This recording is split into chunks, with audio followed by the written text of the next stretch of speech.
माझा परिसर माझी जबाबदारी या कोरोनामुक्त भारत अभियानांतर्गत कोरोना योद्धा पोलीस सन्मानार्थ आभार म्हणून SRPFचे जवान शिरीष बागुल दौड येथील राहणारे असून गडचिरोली येथे अत्यंत दुर्गम भागामध्ये सेवा देत आहेत।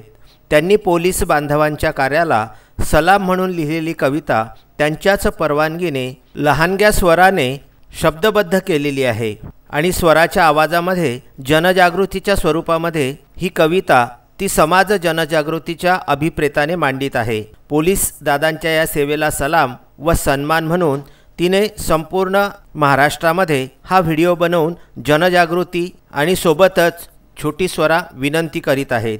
मी स्वरा उमेश आगरकर पोलीस दादांवर एक कविता म्हणणार आहे। कवितेचं नाव आहे पोलीस दादा। किती भयानक जीवन जगतोस, अंधारात उजेडून जगतोस। आमच्या घरासाठी स्वतःचं घर फक्त मनातूनच बघतोस।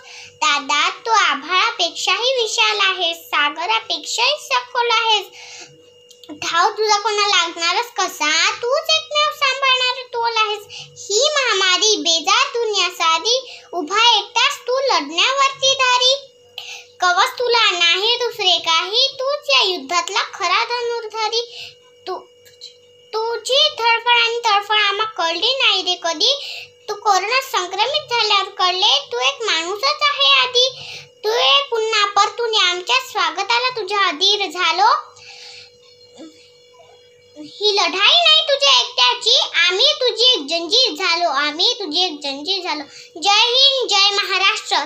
स्वराचे वडील उमेश आगरकर म्हणजे अमरावती जिल्हा सामान्य रुग्णालयाच्या रक्तपेढीचे जनसंपर्क अधिकारी म्हणून कार्यरत आहेत। आपल्या सेवेच्या स्वभावाने सर्वांना आपलेसे करणारे उमेश आगरकर यांची स्वरा ही मुलगी आहे। बघूया तिने स्वरबद्ध केलेली ही कविता पोलीस दादा।